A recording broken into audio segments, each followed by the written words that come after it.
Melihat isi kotak Pandora, Kementan yang nyaris dibakar. Perkembangan terkini pasca penggeledahan di kantor Kementerian Pertanian, Syahrul Yassin Limpo. KPK hampir saja kehilangan dokumen penting yang berhubungan dengan dugaan korupsi yang melibatkan Menteri Pertanian Syahrul Yassin Limpo.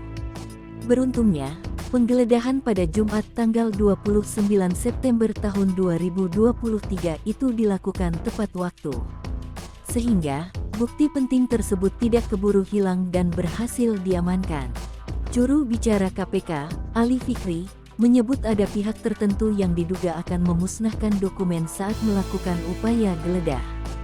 Dilansir dari Kompas.com, kala itu, tim penyidik KPK melakukan penggeledahan di gedung Kementan RI di Jakarta Selatan. Tim penyidik mendapati adanya dokumen tertentu yang dikondisikan dan diduga akan dimusnahkan.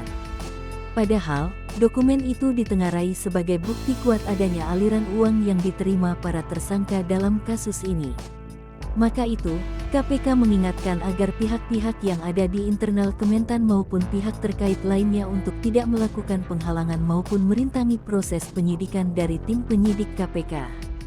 Adapun dari hasil geledah di kantor Kementan, tim penyidik mengamankan sejumlah barang bukti yang dapat menguatkan dugaan perbuatan korupsi yang dilakukan para tersangka. Bukti tersebut berupa dokumen dan alat elektronik. Semua bukti itu disita untuk kepentingan penyidikan. Penyidik KPK membawa 5 tas koper diduga berisi barang bukti dari hasil penggeledahan di gedung A kantor Kementan, Pasar Minggu, Jakarta Selatan, Sabtu, tanggal 30 September tahun 2023. Berdasarkan pantauan tribunnews.com di lokasi sekira pukul 0.40 waktu Indonesia Barat, satu orang penyidik tampak membawa 2 koper berukuran sedang berwarna hitam dan biru ke dalam mobil.